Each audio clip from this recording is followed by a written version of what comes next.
Fala galerinha, tudo bem com vocês? Aqui quem fala é o Maurício, do Crônicas da História. E antes da gente continuar, curta o vídeo e comente nele para nos ajudar no engajamento. E não se esqueça também de compartilhar o vídeo com seus conhecidos. No mais, caso você ainda não seja inscrito, não perca tempo e já se inscreva ativando o sininho para não perder nenhuma notificação. Aproveite o vídeo e fui!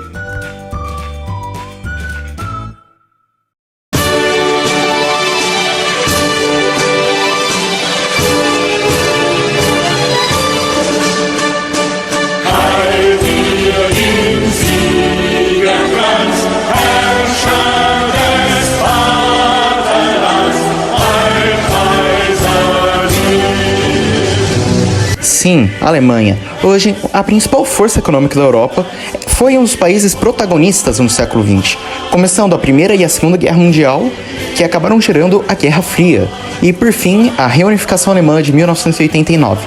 De 1900 para os dias de hoje, muita mudança aconteceu, e a Alemanha é uma das principais responsáveis por tudo isso. Claro, a Alemanha existe por causa da unificação alemã em 1871 no Palácio de Versalhes, o mesmo que antes os monarcas franceses moravam. Então vejamos agora como foi o processo para a unificação alemã e como ela passou de diversos microestados para um estado forte e único.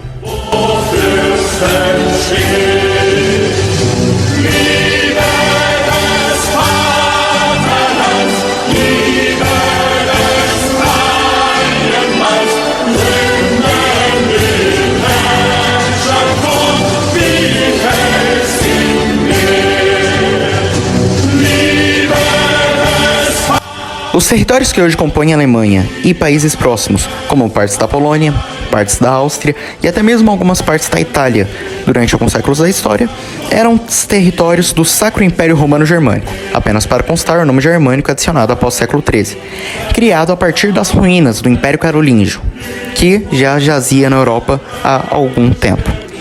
Bem, caso você ache que o Sacro Império Romano Germânico era um império unificado, significa que você nunca viu esse mapa. Eu sei, parece que vomitaram na Alemanha. Mas enfim, ironicamente, o Sacro Império Romano Germânico não era exatamente fragmentado, porque eles tinham também certa unidade. Talvez porque a maioria falava a mesma língua, tinham costumes mais ou menos parecidos, e enfim, eram subservientes também a uma só bandeira, que era a bandeira do Sacro Império Romano Germânico. Mas enfim, que ao longo dos séculos, e em especial após a Idade Média, haverá um grande enfraquecimento do Sacro Império Romano Germânico, por mais que esse ainda tivesse certa relevância na Europa.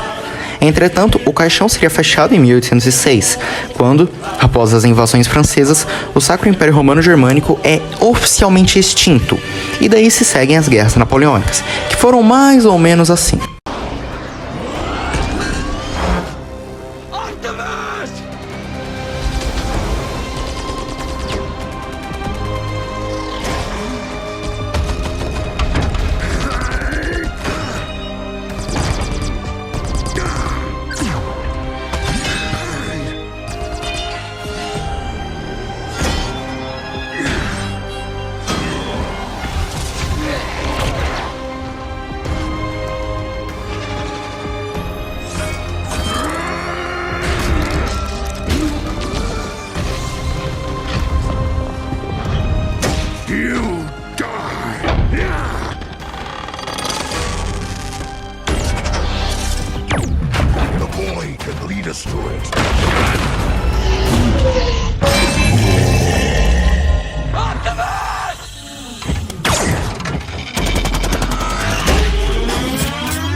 Eu sei, a edição ficou muito boa.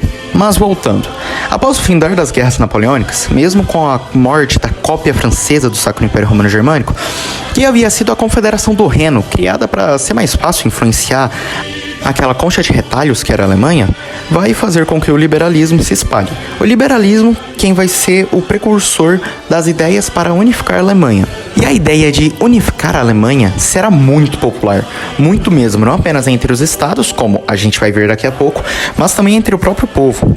Tanto que até 1848 diversas revoltas partindo das massas populares vão surgir na Alemanha. Entretanto, nenhuma delas será bem sucedida em unificar a Alemanha. Apenas os estados conseguiriam, mas especificamente o estado da Prússia. Mas isso é uma coisa para o próximo tópico. Então, se segue a vinheta. Bem, nós estamos no Brasil. No Brasil, quase todo mundo adora futebol. Então, para tentar exemplificar, vou tentar trazer uma analogia. Vamos supor que a Confederação Germânica, que era a substituta do Sacro Império Romano Germânico, seja o futebol moderno. Bem, nela a gente tem o Messi e o Cristiano Ronaldo. Messi e Cristiano Ronaldo, na Confederação Germânica, nessa grande analogia, é o equivalente ao Reino da Prússia e ao Império Austríaco. Bem, o Reino Prussiano surge da união de um vassalo polonês, no que hoje é a província de Kaliningrado, na Rússia, e do Reino de Brandemburgo. Brandemburgo? É isso aí mesmo. Que era um reino no centro da Alemanha. E esses se fortaleceram à medida que o século XVIII ia avançando. E, após as guerras napoleônicas, exemplificadas no meu ótimo vídeo editado por mim mesmo, os prussianos vão ganhar novos territórios e vão se fortalecer exponencialmente. Não apenas isso, mas os próprios prussianos vão estar se modernizando. Por exemplo, por volta do final das guerras napoleônicas, uns 10 anos depois, no máximo, os prussianos vão abolir a servidão. Ou seja, eles estavam saindo de um modelo de Estado feudal, que era comum na Alemanha até esse período, para um Estado moderno. E, bem, na realidade, se você pegar a criação do Estado moderno e a popularização das ideias nacionalistas alemãs, você pode traçar um paralelo bem interessante, pois, como já dizia James L. Galvin, acho que eu falei certo, autor do livro Israel versus Palestina, A Guerra de 100 Anos, o Estado moderno é imprescindível para a formação de um imaginário nacionalista, de um nacionalismo em si. Então, caso queira traçar esse paralelo, é ótimo, inclusive te ajuda a descobrir qual é a origem dos nacionalismos e do próprio conceito de nação. Mas enfim, voltando ao assunto. Já quanto aos austríacos, desde a Idade Média tinham sua soberania. Entretanto, eles não eram um império, eles eram um arquiducado. Isso mesmo, arquiducado, acho assim que se fala, da Áustria. Este vai acabar em 1806, pois quando Napoleão Bonaparte declarou o Império Francês, os austríacos tinham que ter alguma coisa para poder falarem, não, nós somos superiores. A declaração de um império foi a solução para isso. Mas desde muito tempo, os Habsburgo já eram quase imperadores. Porque eu disse Habsburgo, era a casa real que governava a Áustria desde a Idade Média. E por que eu dizia que eles já se comportavam como imperadores?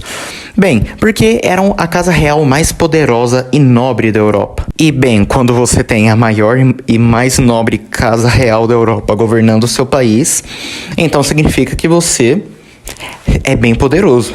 Além do mais, os austríacos haviam surgido na Áustria. Não era como, por exemplo, o governo dos Bourbon na Espanha, visto que os Bourbon nasceram na França. Então, bem, isso já colocava uma moral muito grande na Áustria. Entretanto, ao longo do século XIX, depois que eles foram destruídos por Napoleão Bonaparte, os austríacos e os Habsburgo, consequentemente, vão começar a perder mais e mais influência, por diversas razões. Para esse vídeo não se estender muito, eu vou evitar aqui agora falar as razões. Entretanto, é um bom tema de pesquisa para caso vocês aí, telespectadores, queiram. Mas enfim, ainda assim, os Habsburgo eram muito influentes, principalmente na Alemanha e na Itália. Caso você queira ver como era a influência italiana na Áustria e como ela tentava impedir a unificação italiana, recomendo que você veja o nosso outro vídeo no canal, que é o Risorgimento, ou seja, um vídeo sobre a unificação italiana. Agora, próximo tópico. Bem, como a economia é imprescindível para tudo, é claro que a unificação também vai começar na economia. Bem, em 1834, o Reino da Prússia, junto com vários outros estados do norte da Alemanha, irão criar um bloco bloco econômico, cujo nome eu me recuso a falar. Se eu já tô gaguejando aqui em português, imagina em alemão. Nem queira ver. Mas enfim, a unificação econômica da Alemanha vai permitir que uma industrialização maior tome conta dos territórios, evidentemente. Enfim, mas um dos principais fatos da unificação alemã vai ser em 1852, quando Otto von Bismarck é eleito como chanceler da Alemanha. E quando eu digo chanceler da Alemanha, estou falando do chanceler da Prússia, tá bom? Só para poder esclarecer. Enfim, quem seria o homem responsável por unificar a Alemanha, sobretudo por causa da conquista militar. E a primeira guerra iniciada com ele será a Segunda Guerra dos Ducados, porque a primeira havia sido feita na década de 1830. Mas enfim, essa guerra foi empreendida tanto por ele quanto pela Áustria, que mesmo rivais, ainda assim eram da Confederação Germânica, contra a Dinamarca, que havia, adivinha só, anexado 2 ducados da Confederação Germânica. Algo que, inclusive, levou todos os alemães a irem à guerra. E bem, quais eram esses ducados? Eram os ducados de Holstein e Schweiz. Eu me recuso a falar isso aqui. Mas enfim, a guerra foi relativamente rápida e deu aos alemães a vitória. Bem, novas tensões acabariam surgindo dessa guerra. Como assim, Maurício? É porque, ora, com o território conquistado, como iríamos dividir o território? Se perguntavam os austríacos e prussianos. Bem, eu não sei. Fato é que, em 1866, os prussianos anexam o ducado que estava sob domínio dos austríacos e mais uma guerra começa. Dessa vez, a Guerra Austro-Prussiana, de 1866. Eu já vi muita gente acabar confundindo a Guerra Austro-Prussiana com a Guerra Franco-Prussiana. Mas não, a Guerra Austro-Prussiana é contra o Império Austríaco. A Guerra Franco-Prussiana é contra os franceses, que eu vou falar mais daqui a pouco, né? Mas enfim, a guerra durou por volta de 7 semanas. E os prussianos contavam com seu aliado, o Reino da Itália, proclamado em 1861. Se você ainda não viu o vídeo do ressurgimento, por favor, vê lá, que é muito importante. Mas enfim, a guerra, durando 7 semanas, acabaria com a vitória dos prussianos, tanto por maior disciplina militar, quanto por melhores equipamentos e N razões. Razões essas que eu não vou citar todas. Isso aqui é um vídeo, não é uma enciclopédia. Mas enfim, com isso, a Confederação Alemã será extinta e, no seu lugar, será declarada a Confederação Norte-Germânica, que é, obviamente, liderada pelos prussianos. E deu fim a qualquer pretensão que os austríacos tivessem de fazer a Grande Alemanha. Porque, bem, eu esqueci de comentar, mas tinham basicamente 2 planos para unificar a Alemanha. A Grande Alemanha, que contaria também com os outros territórios da Áustria, que incluíam também outras minorias étnicas, como, por exemplo, judeus, eslavos, ucranianos e entre outros, e a Pequena Alemanha, que seriam só os alemães, que foi plano inclusive realizado. E bem, todos seus inimigos agora estavam derrotados, exceto um. Bismarck tinha um inimigo que impedia a unificação alemã, e esse inimigo era a França, que iremos comentar mais sobre no próximo tópico. Segue a vinheta. Bem, é inegável que a França tem várias qualidades. Sua culinária, em que vocês comem insetos e caramujos, ironicamente, é muito boa. Sua história é vasta. É um dos países que mais fez pela história da humanidade. Tanto que, para você ter ideia, um dos países que acabou com a Alemanha nazista foi a França. Entretanto, nas suas qualidades, não consta estabilidade política. Como assim, Maurício? Bem, para que você tenha uma ideia, ao longo do século XIX, a França mudou pelo menos umas 7 vezes de governo. Isso sem contar as vezes em que os governos fracassaram, ou seja, que nem mesmo conseguiram se manter durante alguns meses. Mas enfim, após a queda de Napoleão Bonaparte, os Bourbons voltaram ao poder em 1830. Entretanto, mais uma revolução vai acontecer. Dessa vez, essa revolução vai derrubar apenas os Bourbon. A monarquia vai voltar a ser constitucionalista, porque sim, até então os Bourbon tinham voltado com a monarquia absolutista. E uma nova casa real vai subir ao poder da França, sendo que esta casa real era, adivinha só, Orleans e Bragança. Nome um pouquinho familiar a nós brasileiros, imagino eu. Mas enfim, isso não vai durar muito. Vão passar 18 anos e o povo francês não vai gostar desse novo governo que eles mesmos instituíram. Nossa, que surpresa, hein? Então, mais uma revolução vai acontecer. Dessa vez, a Revolução de 1848. Ou seja, a Primavera dos Povos. Começando na França, a França vai meio que derrubar o seu rei e instituir novamente uma república. Sim, e adivinha quem foi o primeiro presidente? Exatamente, Napoleão III. Como assim Napoleão III? Ele teve filho e neto? Quer dizer, filho Napoleão teve, mas o filho de Napoleão morreu por volta da década de 1820 na Europa.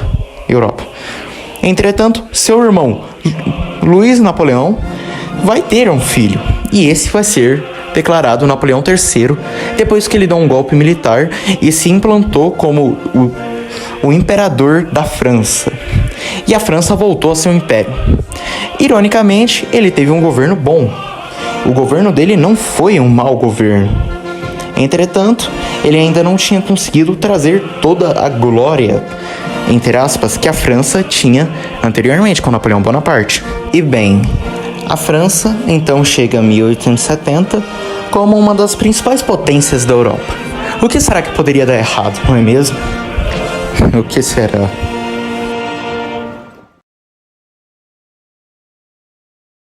Mesmo que o conflito localizado e curto, esse é um dos principais conflitos do século XIX na Europa e um dos mais importantes. E bem, as motivações para os conflitos, entretanto, são distantes da Alemanha. Em 1866, ao mesmo tempo que tínhamos a Guerra Austro-Prussiana, a Rainha Isabel da Espanha é forçada a renunciar após uma revolução chamada de La Gloriosa. E bem, estando a Espanha sem monarca, era necessário que alguém ocupasse esse lugar, e os espanhóis pediram aos Hohenzollern, ou seja, a casa real que governava a Prússia, para que algum deles fosse até a Espanha para se tornar rei da Espanha. Entretanto, isso não foi bem visto pela França, tendo em vista que, além dos franceses já terem um candidato ao trono, um Hohenzollern no trono espanhol levaria um aliado para a Prússia, que, junto da própria Prússia, iria poder encurralar a França. Se exigindo que os alemães recusassem, portanto, tudo poderia acabar em paz, caso uma carta, com algumas frases e sentidos alterados por Bismarck, não tivesse chegado à França. Essa carta provocava os franceses a declarar guerra à Prússia. E foi exatamente o que aconteceu e exatamente o que os prussianos queriam. Pois assim, agora os estados do sul da Alemanha, que eram de influência francesa, se aliariam aos alemães, pois agora teriam os franceses como os agressores. E bem, os alemães tinham uma série de vantagens nesse conflito. Além de uma mobilização mais eficiente por meio de suas linhas de trem, também tinham um exército melhor, maior e mais bem treinado e disciplinado. A única vantagem verdadeira dos franceses era seu rifle, o rifle Chassepot, mais moderno que os rifles usados pelos alemães. Bem, a guerra vai ser um passeio no parque para os alemães, que mesmo com pesadas baixas devido aos rifles franceses, vão conseguir romper todas as linhas defensivas da França, e conseguirão mesmo ganhar a batalha em Metz. Entretanto, a principal batalha ocorre em Sedan, onde Napoleão III em pessoa estava. Tragicamente, ou não, os franceses foram cercados e o imperador Napoleão III teve que se render. E com o imperador rendido, toda a população da França, e seu exército também, entrou em desespero total. E não apenas isso, mas a própria Paris, capital da França, foi cercada pelos alemães. E é impossível, ali já não dava mais para vencer. A França em 1871 seria derrotada. E, então, no Palácio de Versalhes, abrindo alas para uma série de situações que nos levaria a definir o século XX e alguns dos seus principais eventos, como a Primeira Guerra e a Segunda Guerra Mundial, a Alemanha tem a proclamação de sua unificação e a coroação de Wilhelm I como imperador da Alemanha. Bem, um fato curioso dessa guerra foi a Comuna de Paris, a primeira revolução socialista da história, que aconteceu quando Paris estava cercada e sem comida. Bem, acabou em 3 meses com a ajuda dos alemães. A guerra seria extremamente importante para a definição da Primeira Guerra Mundial, pois o revanchismo que foi colocado na alma dos franceses naquele momento faria com que a França designasse toda a sua força contra a Alemanha futuramente na Primeira Guerra Mundial. Mas isso é algo que a gente irá ver depois. No mais, salve Maria, aproveite o dia.